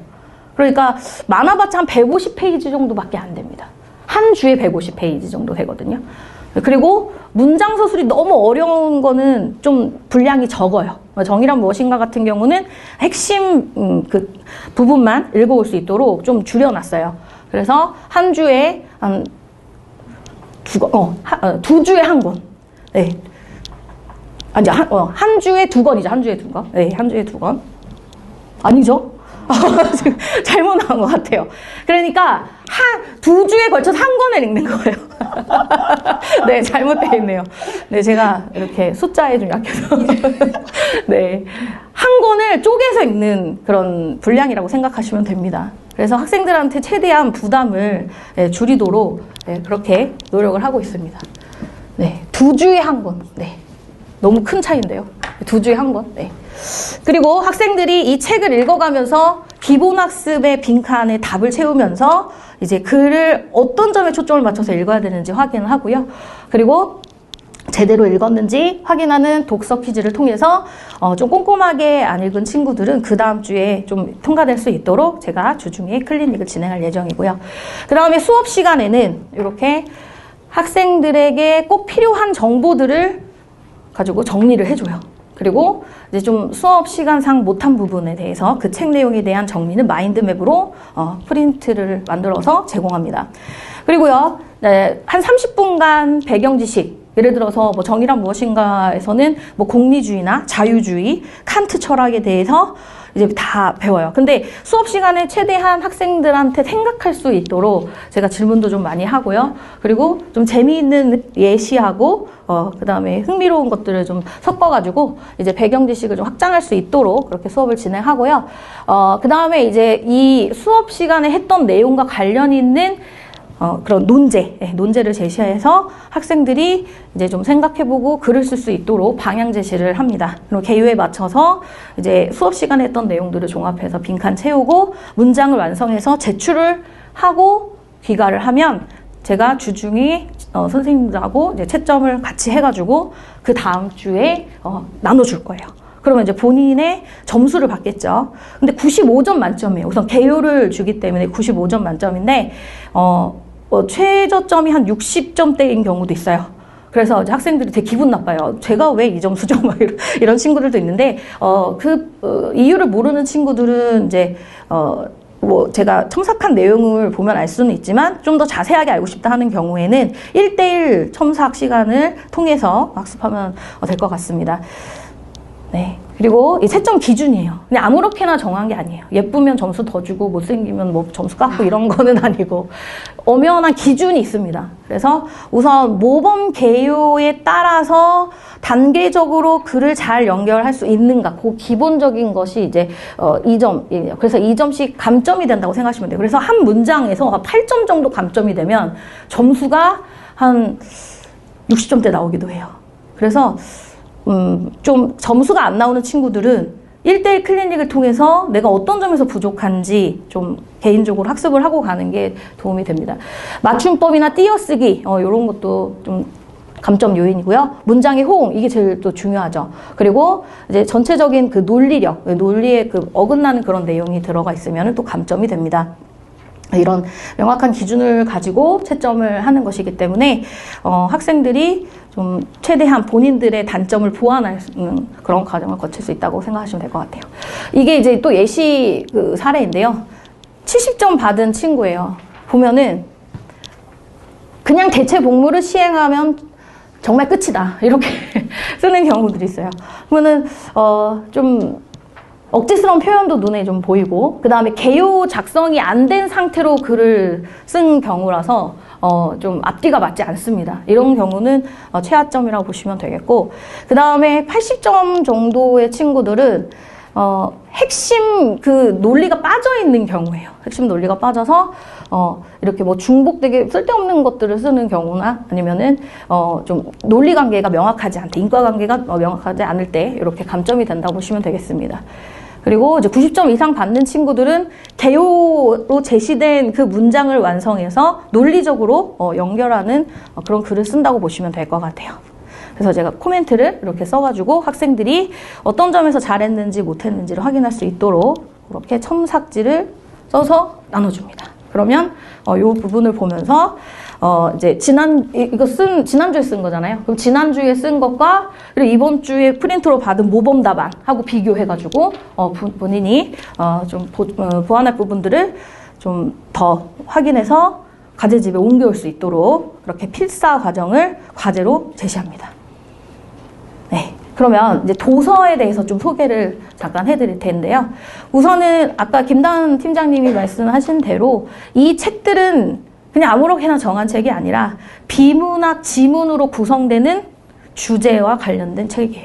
그래서 그냥 제 개인적인 흥미에 따라 선정한 게 아니고 학생들한테 도움이 될 만한 책, 그리고 학생들의 수준을 고려한 책이라고 보시면 될 것 같습니다. 우선 첫 번째, 세상의 모든 과학은 제가 출판사하고 막 통화도 하면서 이제 새로 이제 개정되는 걸 알아갖고 요걸로 이제 다시 바꾼 책인데요. 전체 통합과학이라고 생각하시면 돼요. 생물학, 천문학, 물리학 이런 통합과학에 대해서 체계적으로 이해할 수 있는 책이고, 이게 문장서술이 스토리텔링처럼 돼 있어서 학생들이 읽기에 되게 좀 흥미 있어 합니다. 그리고 그림도 좀 많이 들어있어서 처음 시작하기에 이제 되게 좋은 책이라고 볼 수가 있겠고요. 그리고 이제 두 번째, 심리학으로 읽는 그리스 신화라는 책은 프로이트의 무의식의 중요한 용어들이 비문학 지문에 언급이 되는데, 그런 것들을 이 그리스 신화와 함께 연결해가지고 배우는 그런 수업이라고 보시면 되겠고, 그런 책이라고 보시면 되겠고요. 그 다음에 이제 자본주의는 어머니 다 아시죠? 이게 경제학의 기본 필독서예요. 그래서 뭐 경제 유튜버들도 이 자본주의의 중요성에 대해서 되게 많이 강조를 했었는데, 이 자본주의라는 책은 자본주의의 역사하고요. 그리고 이제 돈의 흐름, 경제 용어 같은 것들이 그림과 사진과 함께 정리가 잘 되어 있어요. 그래서 전반적으로 경제 용어와 자본주의의 역사에 대해서 이해를 잘 할 수 있도록 되어 있는 책입니다. 요거는 그냥 꼭 읽어야 돼요. 경제 지식을 모르면은 우리 자본주의 사회에서 살 수가 없다. 학생들이 되게 좀 흥미로워합니다. 본인은 부자가 되고 싶은데 어떻게 하면 부자가 될까? 네, 이러면서 되게 열심히 잘 듣습니다. 네, 그리고 이제 정의란 무엇인가, 아까 여러 번 강조했다시피 우선 되게 두꺼워서 학생들이 처음에 보면 뭐야 극혐이야 막 이래요. 그런데 정의란 무엇인가에 나오는 철학적인 용어를 사례 중심으로 학생들하고 같이 이제 생각해 보면서 이제 재미있게 수업을 진행을 하기 때문에 정의란 무엇인가를 사실 제일 재밌어요. 학생들한테 이제 물어보면 뭐가 제일 재밌었니? 그러면 정의란 무엇인가가 제일 재밌었어요. 이렇게 얘기를 합니다. 네, 이제 부모님들 앞에서라서 제가 좀 많이 자제를 하고 있는데, 이제 수업 시간에는 되게 많이 웃겨줘요. 그래서 네, 재밌어 합니다. 네. 우선은 정말 저는 학생들한테 도움이 될 수 있는 수업이 되도록 정말 최선을 다해 노력할 거예요. 저희 선생님들도 매주 수업 준비 정말 열심히 합니다. 네, 믿고 맡겨주시면 정말 실망시키지 않도록 노력하겠습니다. 감사합니다. 여기서 질문들이 좀 있어가지고 요 질문 좀 제가 답을 하고, 그 다음에 이제 지금 현장 계신 어머님들 다 질문을 좀 듣고 이렇게 좀 이야기를 진행을 해볼 건데요. 그 영과정부터 1년 진행하면 고등 1학년에 나오는 문학 모든 분야 공부가 되는 건가요? 현대시, 고전시가 등등. 그리고 요거랑 관련해서 이 영과정이 뭐냐고 질문하신 어머님들이 계셔가지고 요 부분을 제가 마지막에 설명드리려고 뺐었는데요. 그 40페이지, 41페이지 한번 펴보시면 전체 커리큘럼이 나옵니다. 1년 전체 커리큘럼. 그래서 이제 제가 중간중간에 영과정, 뭐 5과정 이런 거를 말씀드렸는데, 저희가 이제 과정이 2달 단위로 진행이 돼요. 그래서 그 2달 단위에서 첫 번째 과정, 그러니까 예비학년 과정을 영과정이라고 합니다. 그래서 이제 영과정부터 2과정까지가 12월부터 6월에 해당되는 건데요. 영과정은 겨울방학 과정이고요. 그 다음에 1과정은 3, 4월. 여기에 이제 4월의 경우에는 중간고사 대비 기간이 들어가고 3월만 정규 과정으로 수업이 진행돼요. 그 다음에 2과정은 5월, 6월이고요. 6월은 기말고사 대비 기간이고 5월만 정규 수업으로 진행됩니다. 자, 그런데 어머님께서 말씀 주신 부분 중에, 질문 주신 부분 중에 전체 다 진행하면 모든 분야가 다 들어가는 거냐? 일단 상반기, 제가 그림으로, 여기 지금 너무 텍스트가 많아가지고 조금 보기 어려우실 수 있을 것 같아서 제가 조금 더 극단적으로 단순화하면 상반기가 영과정, 1과정, 2과정에 해당하겠죠. 그래서 이제 영과정의 경우는 문법이 3주 동안, 그 다음에 문학 중에 현대시가 4주, 현대소설이 3주, 이렇게 해서 총 10주로 진행됩니다. 그 다음에 1과정에서 4주 정도 진행되거든요. 이 4주 동안 제가 담당하는 문학의 경우에는 현대문학으로 진행되고요. 시 2주, 소설 2주, 이렇게 1과정 3월 수업이 진행이 될 거예요. 그 다음에 이제 이 과정 역시 이제 5월인데요. 4주 동안 진행되고요. 지금 여기에는 현대문학이라고 되어 있는데 지금 잘못 나와 있습니다. 고전문학으로 진행할 거예요. 그래서 고전 시가, 고전 소설 각각 2주씩 진행하는데 상반기의 경우는 이때는 예비 고1이 아니라 중3으로 진행이 되면서 이때까지는 이제 독서 논술 수업이 있습니다. 그래서 상반기에 문학 문법의 경우는 일단 문법이 3주만 일단 진행을 하고요. 겨울방학에 좀 집중해서 특강까지 같이 해서 정규 수업에는 문법 3주지만 특강까지 같이 해서 조금 더 이제 겨울방학 때 집약해서 수업을 하고, 그 다음에 문학의 경우에는 보시면 아시겠지만 고전 문학이 굳이 따지면 한 4분의 3이 현대문학이고 한 4분의 1 정도가 고전 문학으로 진행이 되는데 3과정, 4과정, 5과정 이때는 하반기입니다. 밑에 보시면 그 하반기에 대해서 조금 더 자세하게 제가 커리큘럼을 넣어놨는데요. 저희가 이제 작년 기준으로 했을 때 하반기 수업은 원장님 수업이 있고요. 그 다음에 이제 원장님이 수업하시지 않는 수능 코칭반이라고 해서 이 수능 코칭반은 비문학 수업이 필독서 연계반으로 진행이 돼요. 원장님 수업은 원장님께서 비문학 수업을 하시고 문학 문법은 동일하게 수업이 진행됩니다. 자, 그런데 이제 어머님께서 문학 부분을 좀 질문을 주셨기 때문에 문학만 가지고 말씀을 드리면, 문학과 문법만 가지고 말씀드리면 3과정, 그러니까 7, 8월 여름방학 시즌입니다. 여름방학 시즌에는 문법이 8주 동안 진행이 돼요. 현대문법만 8주 동안 진행되고요. 현대문학이 또 8주 동안 진행됩니다. 그리고 4과정, 5과정에 쭉 다 이어서 고전시가, 고전소설 수업을 진행을 합니다. 현대문학 수업도 있기는 한데 요거는 한 3주 정도 진행되고요. 요거는 3주 정도 진행되고 4과정부터 5과정까지 합치면 5과정이 7주, 4과정이 4+4 시즌으로 갑니다. 그래서 여기에서 거의 대부분이 하반기의 경우에는 고전 시가, 고전 소설 수업으로 진행된다. 그래서 그 내용이 지금 여기 다 나와 있는데 제가 좀 극단적으로 요약하면 이렇게 요약을 좀 드릴 수가 있어요. 이렇게 하는 이유가 현대랑 고전을 다 다루긴 하는데, 조화롭게 다 다루긴 하는데, 일단 아직 우리 학생들이 고전까지 가기에 좀 이제 역량이 좀 어려운 경우들이 있어요. 그래서 어떤 표현 개념어라든지 그 다음에 작품을 분석하는 연습, 이런 것들이 좀 상반기에 좀 위주로 좀 이루어지고, 그 다음에 이제 5월에 고전 문학을 할 때는 어떤 식으로 접근해야 되는지 입문이 시작이 되는 거예요.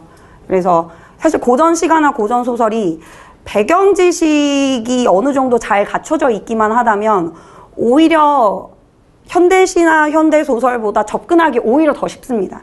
이게 진입장벽만 높다 뿐이지 그 진입장벽을 한번 넘으면 오히려 현대시나 현대소설이 너무 주제가 다양하고 표현 방식이 다양해서 좀 어려워하는 친구들이 있는데, 고전문학 같은 경우는 기본적인 좀 어떤 형식이나 표현이나 혹은 주제상의 전형적인 측면이, 전형생도 계시는데, 네, 전형적인 측면이 좀 있어요. 그래서 그런 어떤 그 전형성을 좀 관통해주는 그런 방식으로 고전문학이 처음으로 5월 수업이 진행이 될 거고요.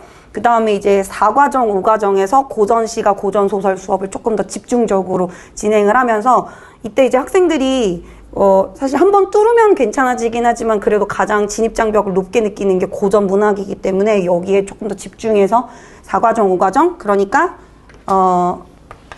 개월로 따지면 7, 8월, 9, 10월, 11월, 12월 이렇게 되는 거고요. 또 궁금하실 테니까 1, 2월까지 말씀드리면 1, 2월은 현대, 고전 6주씩 수업하고요. 문법만 12주를 수업을 합니다. 전체 이제 12주로 진행이 돼요. 1, 2월의 경우는. 그래서 12주로 수업이 되는 동안 문법을 앞에서 했던 문법을 쫙 다 다시 한번 또 뚫어줄 거예요. 그래서 이제 4과정, 5과정에도 물론 문법이 있긴 합니다만 요때 이제 앞에 앞두고 있죠. 고입을 앞두고 강남권 고등 기출에 어떤 식으로 이제 문제가 출제되고 있는지 실전 문제를 이제 같이 풀어보는 걸 중심으로 1, 2월에 마지막 최종 정리를 하고 그 다음에 이제 고입을 조금 자신 있게 올라갈 수 있도록 고전 소설, 현대 소설, 문법까지 전체적으로 좀 조화롭게 지금 현재 시작해서 약 14개월이죠. 약 14개월의 여정을 이렇게 좀 하고 난 다음에 올라갈 수 있도록 커리큘럼이 구성되어 있습니다. 그리고 또 질문 주신 부분 중에 하나가 테스트 후에 레벨별로 분반하지 않고 수업을 진행하는 경우 아이들의 편차가 있을 텐데요. 이런 건 어떻게 하시나요? 비문학, 문법, 문학 모두요. 이렇게 질문 주셨는데요. 굉장히 좀 예리한 질문이세요.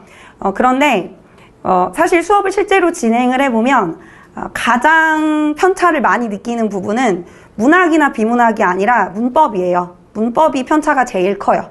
문법이 제일 편차가 크기 때문에 저도 그 부분에 대해서 굉장히 좀 많이 느끼고 그렇기 때문에 특강도 좀 앞서서 이제 그 시간 구성을 하면서 좀 진행을 하는 거고요. 그 다음에 클리닉도 정해져 있는 목요일 5시 클리닉이 있기는 하지만 문법의 경우는 제가 개별적으로 좀 학생들이 시간 되는 것까지 같이 해가지고 개별적으로 클리닉을 좀 잡기도 할 거예요.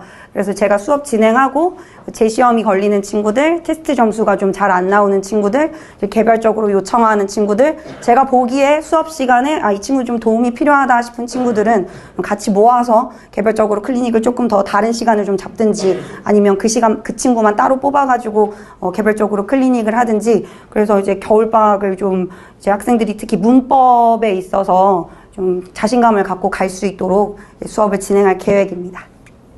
네, 일단은 지금 여기서 이제 어머님들이 말씀 주신 질문에 대해서는 제가 좀 답변을 대체로 드린 것 같고요. 현장 계신 어머님들 질문을 좀 받도록 하겠습니다. 혹시 어머님들 질문 있으실까요? 네. 일단 레벨 테스트를 따로 하는 건 아니고요. 저희는 사실 레벨 테스트를 따로 하지 않는 걸 좀 원칙으로 하는 학원이라서 레벨 테스트를 하지는 않고 이제 원장 직강반과 수능 코칭반의 가장 큰 차이는 책을 읽고 안 읽고의 차이예요. 그래서 책을 읽고 안 읽고의 차이가 제일 커요. 그래서 책 읽을 시간이 조금 부족하고 좀 효율적으로 방학부터 시작해서 예비고일 시간을 좀 보내고 싶은 친구들은 원장님께서 지금 책에서 다룰 내용들을 원장님의 어떤 기본 역량으로 딱 뚫고 가시는 수업이거든요. 그래서 이제 좀 효율적으로 이제 수업이 좀 진행이 될 거고 책을 굳이 안 읽어도 되는.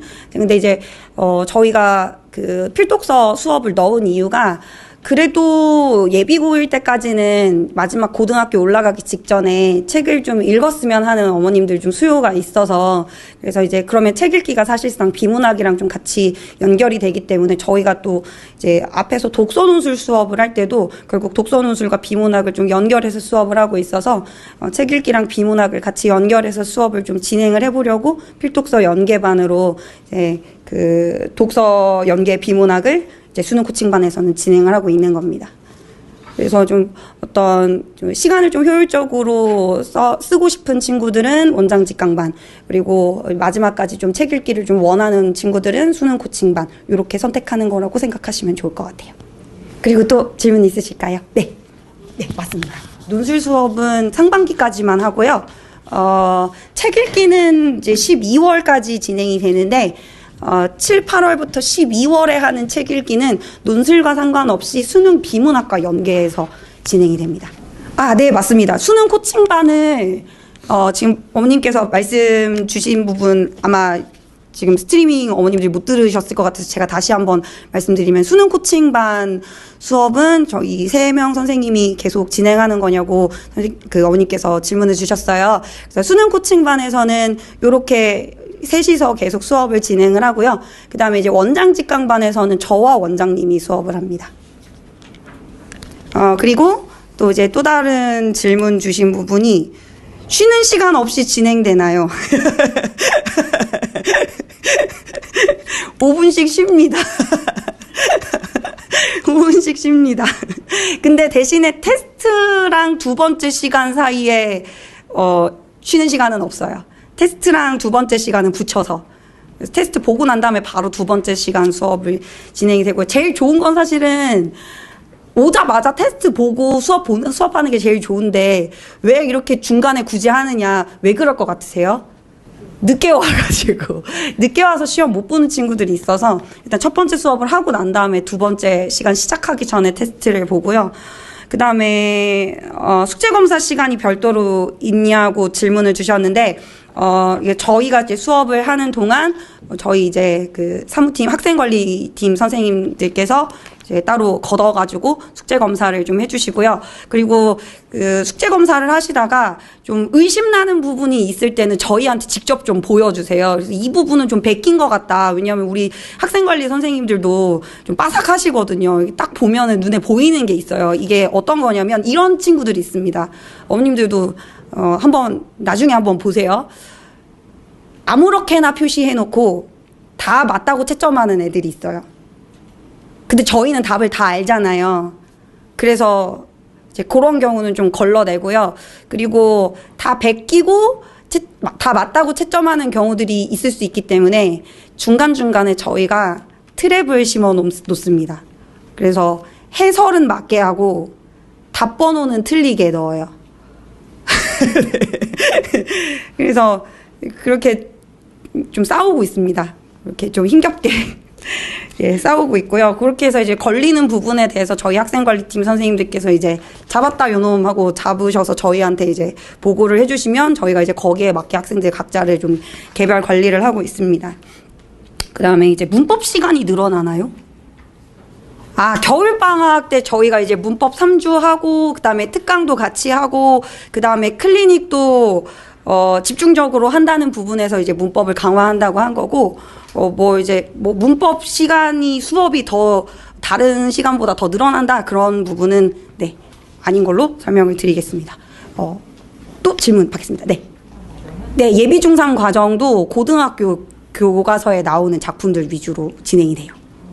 예비중3 과정은 중3 문학을 다뤄야 되지 않나라고 생각하실 수도 있는데, 좀 작품들이 좀 쉬워가지고 굳이 여기서 다룰 만한 작품들은 좀 아니라고 생각이 들고요. 중3 단계에서는. 그리고 사실은 예비중3 이전에 중2에서 중3에서 다루는 좀 공부할 만한 그런 작품들은 중2 커리큘럼에서 이미 좀 다뤘기 때문에 중3에서는 따로 다루진 않습니다. 또 질문 받겠습니다. 네네, 맞습니다. 요 세 명이랑, 그 다음에 아까 이제 잠깐 사진 보셨던 그 대면점사 클리닉 해주시는 이민희 선생님, 요렇게 넷 중에 한 분이 수업으로 이제 좀 구성이 될 거예요. 근데 그거는 아직 정확하게 정해진 건 없습니다. 네, 그러면 일단 질문은 마무리하고 또 이제 개별적으로 질문하시고 싶으신 어머님들, 또 상담하고 싶으신 어머님들 좀 상담 받도록 하겠습니다. 제가 이제 마지막으로 좀 넣어놓은 네, 요 문구가 하나 있는데, 제가 오늘 말씀드린 것들을 요 세 가지로 좀 정리를 해드릴 수 있을 것 같아요. 그래서 저희는 어쨌거나, 완벽하진 않지만, 그래도, 완전히 관심을 기울여서 수업을 진행하고 프로그램을, 진행을 하려고 정말 애를 쓰고 노력을 하고 있는데요. 제가 오늘 서명회 준비하면서 이렇게 대치동을 이렇게 한 바퀴를 좀 돌았어요. 이렇게 저는 이제 생각할 게 있으면 이제 산책을 좀 많이 하는데 대치동 이렇게 한 바퀴 도는데 정말 많은 학원들이 있더라고요. 학원이 정말 많아요. 그리고 못 봤던 학원인데 새로 생긴 학원이 또 있기도 하고 학원이 정말 많고 명멸하는 학원들이 있는데 또 오랫동안 저희 학원에 좀 관심을 가져주신 학부모님들께 너무 감사드린다는 말씀을 진짜 그 생각을 좀 하면서 이렇게 좀 걷게 됐어요. 또 오신 어머님들께서도 또 이렇게 추운데도 또 오셔서 관심 보여주셔서 너무 감사드린다는 말씀을 마지막으로 좀 전해드리고 싶습니다. 너무너무 감사합니다. 네, 김다은이었습니다.